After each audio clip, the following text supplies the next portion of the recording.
இப்போ பார்த்தீங்கன்னா இந்த ஆர்எஸ் 200 தான் வந்து இன்ஜின் நாய்ஸ் வந்து மோசமாக இருக்குது. நம்ம ஸ்டார்ட் பண்ணி செக் பண்ணி காட்டுறோம் பாருங்கள்.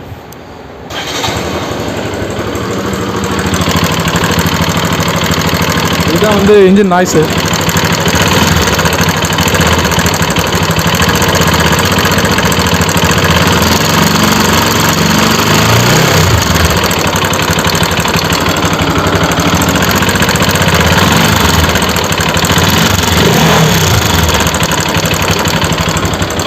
இந்த அளவுக்கு மோசமாக இருக்குது இன்ஜின் நாய்ஸ். இல்லை நம்ம இதை பிரித்து என்ன ப்ராப்ளம், இது எப்படி ரெடி பண்ணுறோம், ரெடி பண்ணதுக்கப்புறம் இன்ஜின் நாய்ஸ் எப்படி இருக்குன்னு சொல்லிட்டு இந்த வீடியோவில் தெளிவாக பார்க்கலாம்.